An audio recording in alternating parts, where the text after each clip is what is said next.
이제 사도신경으로 신앙을 고백을 네. 하잖아요. 오늘 우리 그래도 이 정통 교회다라고 하게 되면은 이건 안 하면 안 돼요. 그건 뭐가 뭔지도 잘 모르겠고, 그러니까 우리가 빼버려. 그러면, 그건 난 정통교회 관둘 거야. 어, 이렇게 얘기하는 거고, 똑같은 얘기. 그런 의미인가요? 그럼 빼뜨리면 안 되는 거예요. 이 부분은요, 그건 대단히 중요한 겁니다.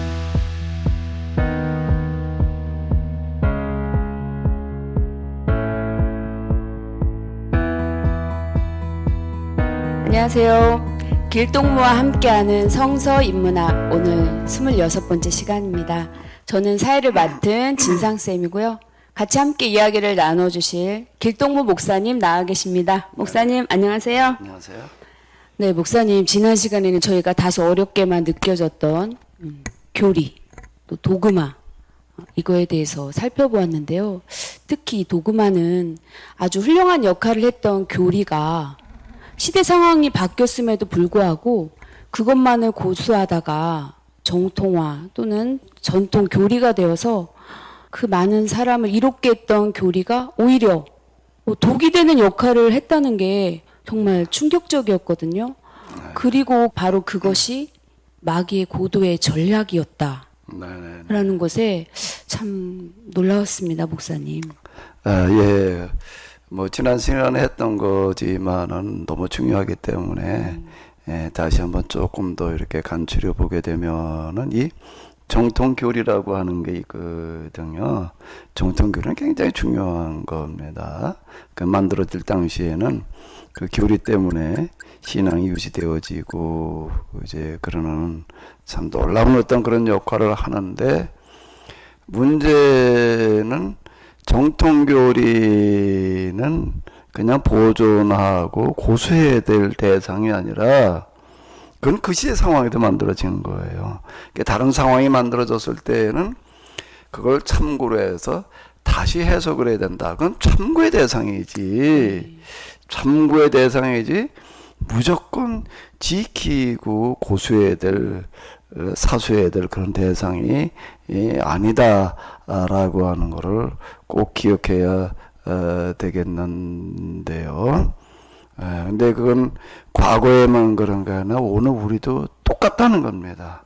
특히 우리 개신교인들은 이 종교개혁 신학을 중요해서 매번 이제 거기서 그걸 가지고 얘기를 하려고 이제 그러는데 그건 500년 전 얘기예요. 500년 전 가톨릭 제국을 배경으로 해가지고 등장했던 그런 그 해석과 교리거든요. 루터와 칼빈의 그 성경 해석과 그들의 가르침지 그게 교리가 되는 건데 우리가 잘 알고 있는 무슨 예정론 이신층의론 이런 것들이 이제 그 하나의 그 교리거든요. 근데 그건 500년 전 얘기예요. 제 해석이 대략 얼마를 간격으로 다시 시도가 돼야 대략 된다고. 한 세대라고 하셨는데. 한 세대라는 얘기는 무조건 세대라는 얘기가 아니라 상황이 바뀌게 되면은 그건 또 다시 해석을 해야 된다. 예수님께서 그걸 뭐라고 말씀하셨다고요? 세술은 세부대. 세술은 세부대라는 얘기가 이런 뜻이다라고 하는 거를 꼭 기억하고요. 이건 오늘 우리도 이 정통교리라고 우리가 신봉하고 있는 이런 것들이 오늘 우리를 죽이고 있다. 오늘 우리에게 있어서 이게 하나님의 정통교리가 아니라 악마의 교리다라고 하는 거를 그렇게 될 수 있다라는 거를 꼭 기억해야 되겠습니다. 그럼 오늘 우리가 그 교리가 어떻게 악마의 교리가 되어져 있느냐 그걸 여기서 이제 다룰 수 있는 건 아니고 별도로 또 다뤄봐야 될 이야기이고요. 네, 알겠습니다. 그럼 지난 시간에 그 순서를 잠깐 바꿨지만 오늘 신경에 대해서 살펴본다고 하셨는데요. 신경 하면은 그 사도신경이 대표적으로 생각이 나는데. 네, 그 크리드라고 하는 걸 제가 일부러 여기다 신경이라고 이제 이렇게 번역을 놨는데요. 신경 또는 이제 신조. 이제 이렇게 이야기할 수가 있겠습니다. 이것도 이제 사전의 의미로는 그냥 교리 일어나 가지고서 닥트린도 교리, 크리드 교리, 또 도그마도 교리 이래 놓으니까 뭐가 어떻게 된 건지 일반인들을 이걸 구분을 한다는 거가 굉장히 어려웠습니다. 그렇죠. 지금 어디 유튜브나 이런 데 교리가 뭔가라고 하는 것들에 대해서도 뭐 여러 개 올라와 있더라고요. 제가 한번 훑어봤는데 그것도 애매모호하게 얘기하고 있는 거예요. 그 부분도요. 그런 부분들도 이제 교리로 구분을 해가지고서 닥트린, 신경, 도그마가 뭐가 어떻게 다른지를 구체적으로 설명해 놓지 않으면은 이 명확한 이해라고 하는 것 자체가 대단히 어렵다라고 이렇게 볼 수가 있겠습니다. 네. 그럼 신경의 그럼 사전적 의미는 네, 신경을 이렇게 보게 되면은 한번 읽어봐 주실까요? 네, 종교 공동체의 필수적인 신앙 조항에 관한 공인된 간략한 형식의 진술과 신앙 고백. 네, 이 부분은 사전적인 의미라기보다는 제 해석이에요. 아, 그런가요? 저도 이제 학교 다니는 동안 교리사에 대해서 좀 지대한 관심을 가지고 좀 이제 씨름을 해서, 거든요. 저도 사실 정통 교리 신봉자였다. 정통 교리 주의자였다. 네. 이렇게도 과언이 아니었는데 이제 이게 하나님을 경험하는 과정을 통해 가지고서 그걸 이제 이렇게 다시 보게 돼서 제가 지금 이렇게 이야기를 하고 있습니다. 네, 그렇군요. 그럼 목사님, 이 신경이 그 성경과는 어떤 관련이 있는 건가요? 네, 그건 앞에도 다른 교리를 볼 때에도 우리가 봤는데 성경은 경전이잖아요. 그렇죠. 이게 경전이고요. 이 신경, 그럼 그냥 우리가 쉽게 사도신경을 염두에 두시면서 생각을 하시자고요. 사도신경 이외에 다른 또 신경을 우리가 지금 언급할 만한 게 없기 때문에 이제 사도신경을 가지고 이야기할 수밖에 없는데 오늘 우리가 사도신경은 알고 있죠. 네, 잘 알고 있죠. 첫 소절이 뭐예요? 전능하사 천지를 만드신 하나님 아버지를 그 성경 어디에 나와요? 성경에는 없죠. 성경에 나와 있는 내용이 아니라 그럼 뭐냐라고 하게 되면은 신경은 경전인 성경의 핵심을 요약을 해 놓은 겁니다. 그런가요, 목사님? 그럼 교리와는 또 어떤 관련이 있는지 참 궁금하고 오늘 질문이 많이 필요한데요. 신경이 나오게 된 배경이 또 따로 특별히 있을까요? 지난 시간에랑 우리가 이제 그 교리도 필요의 산물이다 이제 이렇게 얘기를 했잖아요. 근데 신경도 동일하게 이것도 이제 필요의 산물이에요. 이게 필요했던 시대가 있었어요. 오늘 우리가 이제 예배 시간마다 이제 사도신경으로 신앙을 고백을 네. 하잖아요. 오늘 우리 그래도 이 정통 교회다라고 하게 되면은 이건 안 하면 안 돼요. 그건 뭐가 뭔지도 잘 모르겠고 그러니까 우리가 빼버려. 그러면 그건 난 정통교회 관둘 거야. 이렇게 얘기하는 거고 똑같은 얘기. 그런 의미인가요? 그럼 빼뜨리면 안 되는 거예요. 이 부분은요. 그건 대단히 중요한 겁니다. 예배 시간마다 사도신경으로 신앙을 고백하게 하고 또 그걸 왜 고백해야 되는지 지금 고백한 게 뭘 한 건지를 가르쳐야 되는 거예요. 근데 이거를 그냥 사실 우리가 그동안에 진상쌤은 교회 다니면서 뭐 거의 모태신앙 네. 수준이지 어렸을 때부터 다녔을 테니까. 근데 교회에서 이건 어렸을 때도 그렇고 성인이 돼서도 그렇고 교회에서 가르쳐야 되는 거거든요. 이게 무슨 뜻이다. 이게 왜 우리가 예배 시간마다 이거 고백하는지를 가르쳐야 되는 거예요. 저도 예배 때마다 이것을 마치 그냥 자동으로 외워졌거든요. 큰 의미를 두지 않고 그리고 이걸 왜 외워야 되는지 그냥 예배 한 순서이기 때문에 외우는 게 아닌가. 네. 그거를 제대로 이렇게 한번 좀 배워본 적이 있나요? 아니요. 그냥 세례 받기 전에 이런 것들을 간략히는 했지만 이걸 왜 이렇게 고백해야 하는지 자세히 배운 적은 없습니다. 교회에서 우리가 이제 성경도 가르치는데 교리를 가르친다라고 할 때 무슨 기독론 삼위일체로 이걸 가지고 자꾸들 얘기를 하려고 그러는데 무슨 구원론 사도신경을 가르쳐야 돼요. 오, 그런가요? 사도신경을 안 가르치면은 직무유기예요. 목회자의 직무유기예요. 이거는요. 사도신경을 안 가르쳤단 말이야. 이러면 대단히 심각한 얘기. 근데 제가 이제 뭐 목회자들을 만나서 얘기하고 이러고 하다 보니까 목회자들도 사도신경이 뭔지를 몰라요. 그걸 왜 고백해야 되는지를 모르는 거예요. 심지어는 그래도 꽤 좀 이렇게 한다고 하는 그런 목사님하고도 얘기하다 보니까 이제 우리 예배 순서에서 사도신경 뺐다 이렇게 얘기하는 분을 내가 만났어요. 왜 그건 뭐 왜 해야 되는지 모르겠고 해봐야 의미도 없고 우리 그거 이제 안 하기로 했다. 이렇게 얘기하는 분이 있어가지고 내가 엄청 충격을 받은 거예요. 그거는 참 이게 안타까운 이야기인데요.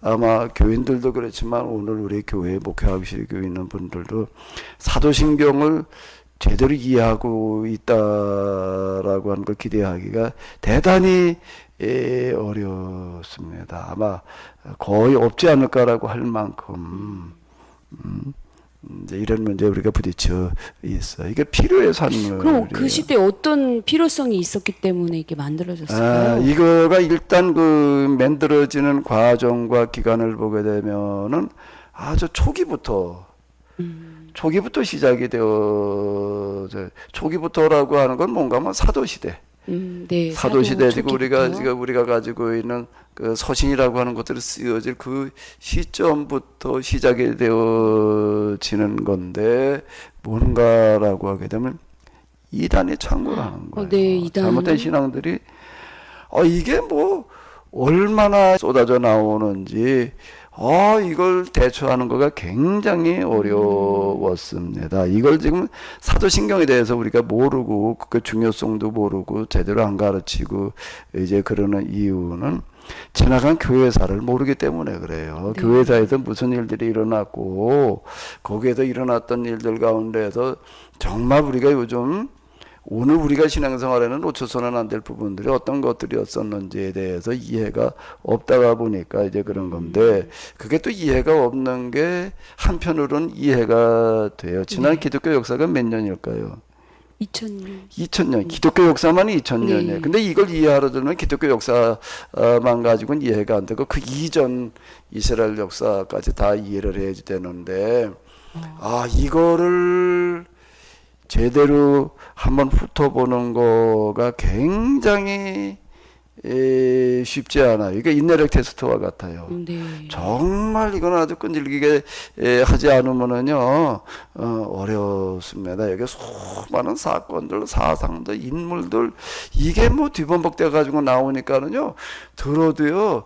그 들을 때는 그런가 보다 하는데 뭐 이름만 좀 남는 거죠. 뭐가 뭔지 이걸 명확하게 흐름을 파악한다는 게 대단히 어렵습니다. 그러다 보니까 신학교를 졸업하고 목회를 하면 이게 몰라요. 그 흐름을 모른다는 사도신경이 말씀이시죠? 뭔지를 일단 네. 모르는 예배 시간마다 이렇게 고백하면서 사도신경이 뭔지를 이제 모르는 그런 이제 비극이 우리들 가운데 이제 있는데요. 그 이단이 일단 쏟아져. 아니 왜 이단이 이렇게 많이 나오게 되었죠?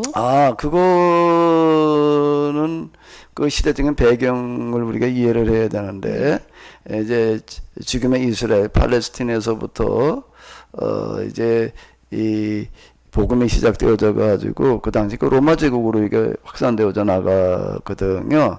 로마 제국으로 확산되어져 나가는데 로마 제국이라는 게 지금의 이제 지중해 주변 전체라고 이게 영국까지 포함하는 이제 지금 북유럽 빼놓고 나서 뭐 저 아프리카 북단 그리고 지금 이제 이집트 그리고 메소포타미아 지역 다 이제 합친 어떤 이런 거라고 이렇게 보면은 이렇게 되겠는데 대단히 방대한 땅입니다. 그런데 여기에는 수많은 나라와 수많은 민족과 여러 문화가 들어 있어요. 네. 로마 복잡하군요. 제국이잖아요. 네. 제국이니까 이제 로마 제국을 통일해 가지고 다스리고 있기는 했는데 그 중에서도 여러 문화권에 들어가 있는데 큰 것만 따져 보면은 것만요. 어떤 게 있을까요? 네. 좀 기억나는 거 네, 있어요? 우선 그동안 배웠던 헬레니즘 문화가 있고. 헬레니즘이라는 게 있고요. 그 네. 알렉산드로 말미암아 확산되어져나간 헬레니즘이라는 게 있고 또 또 헤브라이즘. 이제 그게 대처하면서 이제 유대인들로 말미암아 시작되어지는 헤브라이즘이라는 게 있고요. 그 다음에 또 뭐가 또 있냐면은 뭐가 있죠?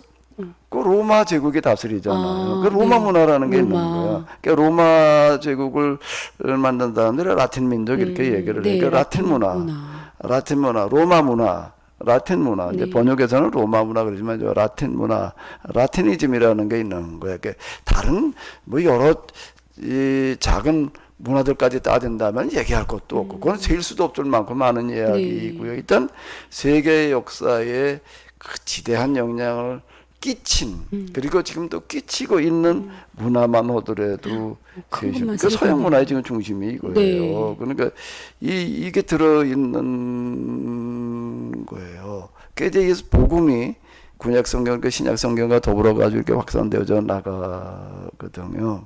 단대교제 접하면서 똑같은 걸 읽어도 똑같은 걸 들어도 똑같이 듣는 게 아니거든요. 그렇겠네요. 왜? 그 사람의 뭐에 따라서 들리는가 하면 문화권. 문화권에 따라서 이게 다르게 들릴 수 있는 거예요. 그러니까 똑같은 이야기를 듣고 나서도 저마다 해석이 달라요. 읽고 나서 해석하는 거는 말할 것도 없고. 이런 문제에 봉착했는데 이게 얼마나 심각했는가라고 하게 되면 복음이 확산되어져 나가면 나갈수록 이런 현상이 더 강하게 나타나서 이 기독교의 존폐의 문제에 부딪혔어요. 그 정도까지요?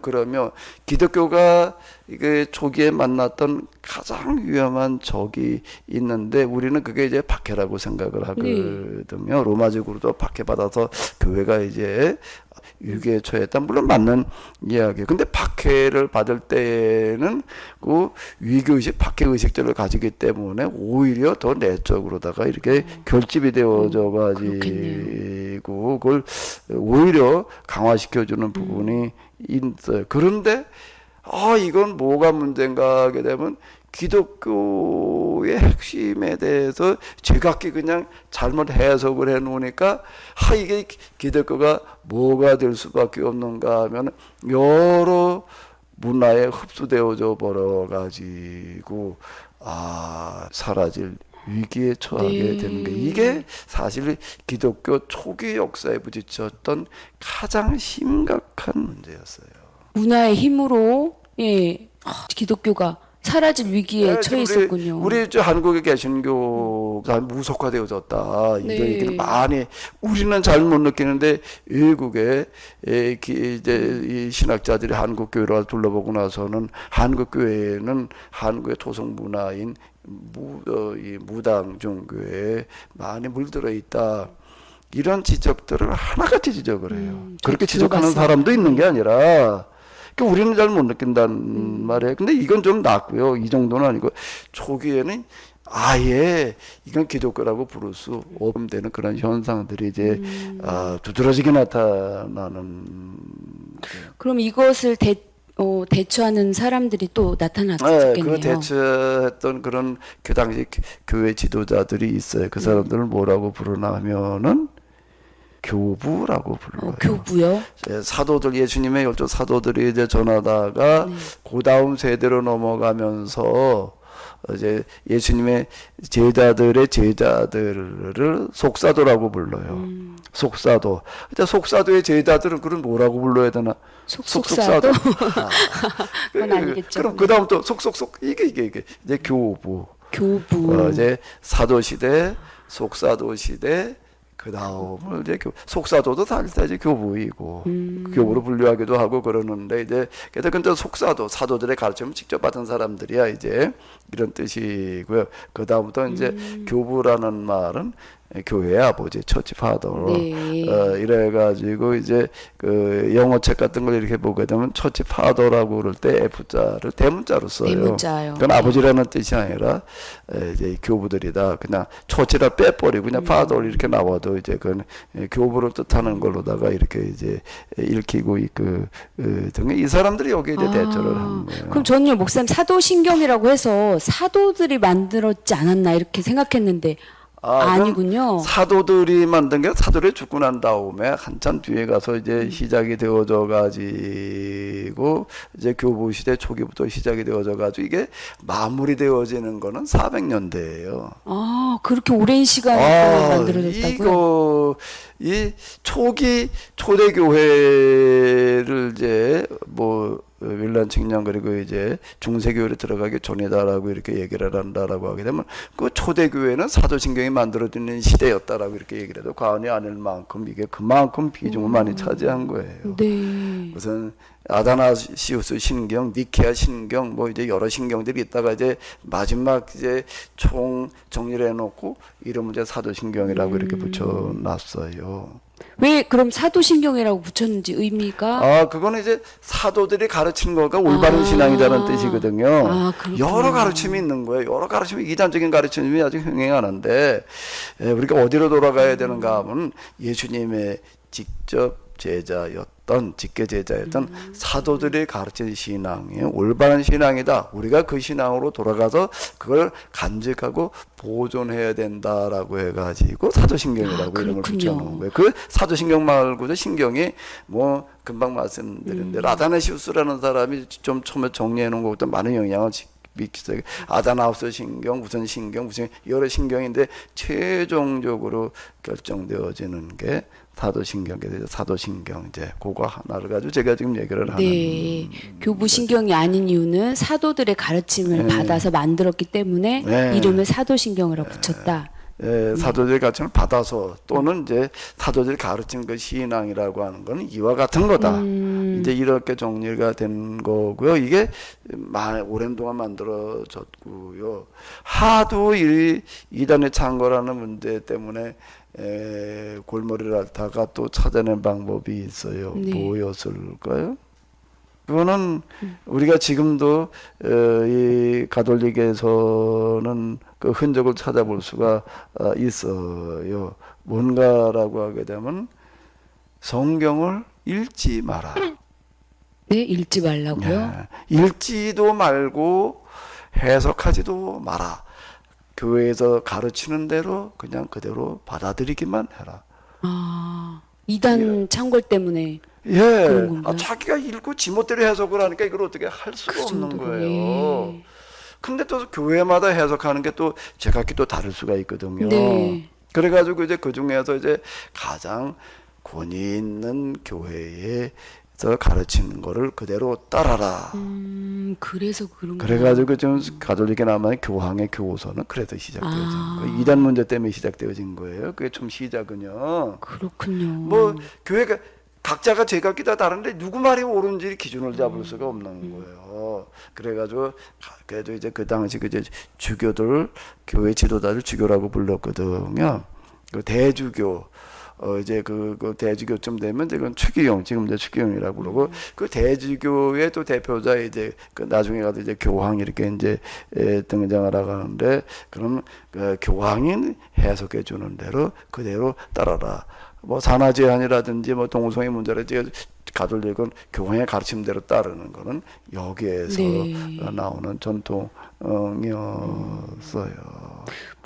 무조건 나쁘게만 봤는데 그 이유가 있었군요. 그 교황의 그 교서가 나중에 가가지고 변질이 돼가지고서 이제 이게 또 성경 말씀의 위에 이제 쓰게 되다 보니까 이제 개신교가 그 개혁을 하는 것 중에 하나가 이제 철폐한 거가 교황의 교서를 지금 이제 없애버리고 이제 성경으로 돌아가자 이렇게 루터가 얘기를 한 거는 성경으로 돌아가자는 얘기가 무슨 얘기가 되는가? 중세기 때는 교황 교서 중심으로 다 신앙생활을 하다 보니까 이게 엉뚱한 데로 가버린 거예요. 그러니까 성경으로 돌아가자 이렇게 얘기를 한 거예요. 그렇군요. 또 성경으로 돌아가자라는 말 속에는 또 하나가 있는데 성경 읽지 말라고 그러는데 이제 성경 읽어라 그러는 거예요. 읽어라 그래가지고 루터가 한 가장 중요한 일 중에 하나는 이제 읽지 말아라 그러고 읽지 못하게 해놨어요. 뭔가 하게 되면 공인 성경을 예배 시간마다 사용하는 공인 성경을 뭘로 만들어놨냐면 라틴어로. 제롬이라고 하는 사람이 이제 라틴어로 번역을 네. 해놓은 성경이 있었는데 그걸 이제 공인 성경이에요. 공인 성경으로 만들어 가지고 그 전에는 헬라어로 되어져 있었거든요. 그건 쓰지 말고 왜 헬라어는 누구나 다 누구나 읽는 사람이 많으니까 읽었으니까. 못 읽게 하느라고 라틴어는 그건 로마 제국의 그 공인 그 이제 행정문서에서나 이제 일반적으로 이렇게 쓰였고 라틴민족이나 쓰지 일반인은 잘 몰라요 라틴어는요. 그러니까 읽지 못하게 하느라고 일부러 라틴어로다가 번역을 해 놓고 미사를 라틴어로다가 이렇게 진행을 하게 해 놓는 거예요. 이제 그런 이유가 그 왜 그러는가라고 하게 되면 이단을 막기 위해서. 그러니까 교인들은 그 답답해요. 뭐 라틴어로다가 하니까 뭔 얘기 읽지도 못하겠고 듣지도 네. 못하겠고. 그러니까 이제 그것도 고민이야. 그걸 또 해결하느라고 또 만들어 놓은 게 뭘까요? 보라는 걸 만들어 놓은데 그게 화상이에요. 화상. 그림. 그림으로다가 성경 내용을 그려놓는 네, 그렇군요. 조각을 해놓는 거예요. 그래서 시대적으로 필요했기 때문에 만들어진 그리고 그 다음에 또 산업이었군요. 하나가 뭔가 음악을 사용하는 거예요. 아, 그런 걸 가지고 이제 신앙심을 네. 좀 이렇게 또 꽂으려고 하는 그런 시도들을 해서 지금 가톨릭에는 그런 흔적들이 많이 남아 있는데 그게 다 왜 등장을 했는가라고 하면 이단 문제 때문에 등장을 한 건데 루터쯤에 이르러 가지고서 이젠 다시 성경으로 돌아가서 우리가 성경을 읽고 성경의 말씀대로 신앙생활하다 그 보는 예배에서 듣는 예배로 바꾸는 거예요. 네. 뭐 이 미사도 그 보는 거예요. 그 미사 저 성례전이라고 그러잖아요. 성찬시. 그리고 맨날 와도 화상이나 보고 그냥 뭐 조각이나 그거 들여다보고 이러니까 그거 말고 이제 성경 말씀을 듣자. 보는 예배에다 듣는 예배로 그거를 성경으로 돌아가자. 오직 말씀. 이런 이야기는 이런 배경을 가지고 네. 있는 거예요. 그렇군요. 그럼 목사님 그러면 신앙 고백을 통해서 이 신경의 그 고백을 통해서 이단 창고를 막고 또 하나 중요한 게 뭔가라고 하게 되면은 신앙이 서로 통일이 돼야 될 거 아니에요. 그렇겠네요. 다 다양해져 가지고서 그냥 이게 서로 이게 뭐 완전 딴 길로 가버리게 생겼으니까 통일성을 유지하기 위한 방편으로 만들어 놓은 거가 사도신경이. 네, 그렇군요. 그럼 목사님 그 신경도 교리 중에 하나라고 여겨지는데 이 신경만에 가지고 있는 특징이 있을까요? 특징이 있죠. 네. 당연히 어떤 특징이 이제 금방 있을까요? 얘기한 대로 이건 뭔가 뭐요? 올바른 신앙의 표준. 표준이에요. 아마 첫 시간에 교리의 사전적인 의미로 얘기를 한다면은 그건 크리드가 그에 해당된다. 이건 교회에서 공통으로 고백해야 될 신앙 고백이에요. 그래서 사도신경으로 신앙을 고백하겠습니다. 그 말이 이런 역사적인 네, 배경을 가지고 그렇군요. 있는 거고요. 이거는 교리 위의 교리라고 얘기를 할 수가 교리 있어요. 위의 교리. 성경과 교리를 해석을 할 때 이걸 기초로 하고 기준으로 삼아야 돼요. 기준이라는 게 있잖아요. 네. 기준은 뭐냐면 그게 사도신경. 그러니까 이건 모르면 안 돼요. 네. 이걸 모르고 성경을 해석을 한다. 이걸 모르고 예배를 인도한다. 그건 곤란한 얘기가 되는. 그 목사님 그런데 아무리 훌륭한 교리라도 매 시대 상황에 따라서 재해석을 꼭 해야 한다. 지난번에 강조하셨는데요. 이 사도신경은 재해석 필요가 이 신경은 교리 위의 교리이기 때문에 이거는 매 시대마다 다시 해석을 해가지고서 매 시대마다 신경의 내용을 다시 해석해 줄 필요는 있지만 이걸 다시 만들어야 될 거는 아니에요. 교리는 네. 도구만은 교리 자체를 다시 만들어야 되는 거예요. 예를 인강보 교리라고 하는 거가 포로기에는 적용되어졌었지만 그 다음 시대는 안 맞는 거기 때문에 다시 해석을 해야 됐던 네. 거거든요. 인과응보라는 말 자체가 쓰기가 이제 어려워지는 거예요. 그건 그때만 해당되어질 수 있는 거고, 또 그 다음에 안식일교리라고 하는 것도 헬라 문화라는 거 배경 속에서 대처하기 위해서 만들어놨던 거거든요. 그 시기가 지난 다음에는 이제 완전히 다시 바꿔야 되는 거거든요. 근데 이게 사도신경이라고 하는 거는 이게 만들어진 게 지금으로부터 천한 6, 700년 전에 이게 만들어지는 거니까 요즘 사람들이 이해하기가 쉽지를 않아요. 그러니까 이제 잘 이해할 수 있게끔 해석을 해줘야 되기는 하지만은 다시 만들어야 될 그런 대상은 아니. 네, 그게 교리를 재해석할 때 이 사도신경이 기준이 되어야 한다. 교리뿐만 아니라 성경 해석에서도 그래요. 해석도요. 그 기독교의 네. 정통, 잘못된 것도 올바른 신앙이라고 해 정통이라는 말을 쓰기 굉장히 조심스러운 게 그게 도구화가 될 수 있기 때문에 그럴 수 있어요. 그래서 올바른 신앙 그냥 이제 이렇게 얘기하는 게 좀 오히려 그러지 정통이라는 단어를 정통신앙이라는 단어, 정통교리라는 쓰는 단어가 굉장히 이게 위험천만할 수 있어서 그 말 쓰는 게 네. 굉장히 어려워요. 그게 이게 올바른 신앙의 한계를 정해놓은 테두리다. 아, 이렇게 보면 핵심 중에 핵심이다. 저는 그렇게 이해가 되는데요. 핵심 중에 핵심 뭐 이제 여기 제가 그걸 제가 요렇게 이제 정리를 해 놓은 네, 거예요. 그렇군요. 목사님 더 자세한 설명과 이해는 목사님이 쓰신 책이 있잖아요.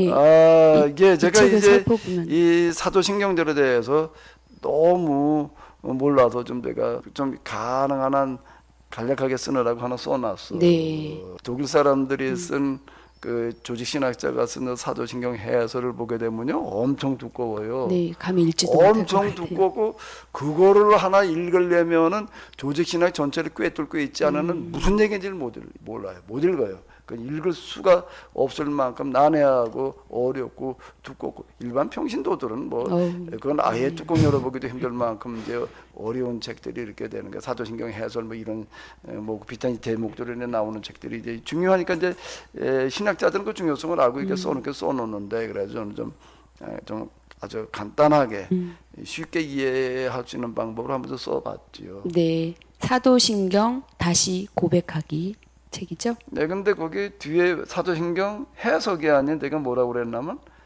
다시 고백하기라고 그랬거든요. 네. 왜 다시 고백하기라고 그랬냐면은 제목만 가지고 좀 무슨 뜻인지 좀 접근이 돼요. 글쎄요, 꼭 읽어봐야 되는데요. 그거는 사도신경을 오늘 우리가 뭔지 좀 모르고 고백하고 있다. 그래서 그 내용을 잘 알고 고백하자 그랬지 다시 고백하기라고 네, 하는 잘 그런 알겠습니다. 말을 보고 이렇게 넣어놨어요. 그럼 사도신경의 역사적 교훈을 살펴봐야 되겠네요. 예, 이 사도신경이 가지고 있는 역사적인 교훈은 대단히 중요한데 아마 뭐 이렇게 정리가 될 수 있을 것 같아요. 역사성, 네, 통일성, 통일성과 정통성을 정통성. 매 시대마다 매 세대마다 재확인하는 작업이다라고. 그 사도신경을 고백한다는 거는 이런 의미를 가지고 있다라고 할 수 네, 있겠죠. 그래서 고백 형식으로 만든 것이 이해가 됩니다, 목사님. 네. 네. 오늘 사도신경에 대해서 명확히 알게 돼서 저도 참 기쁩니다, 목사님. 네, 이제 사도신경을 왜 네, 외워야 이렇게 되는지. 고백해야 되는지. 네.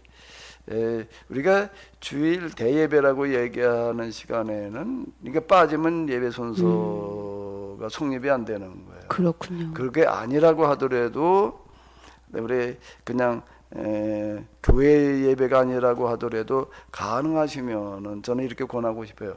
예배를 시작할 때 또는 중간에 사도신경으로 신앙을 고백하게 하는 거가 꼭 필요하다라고. 특히 요즘 뭐 신천지를 비롯한 이단들이 많이 있잖아요.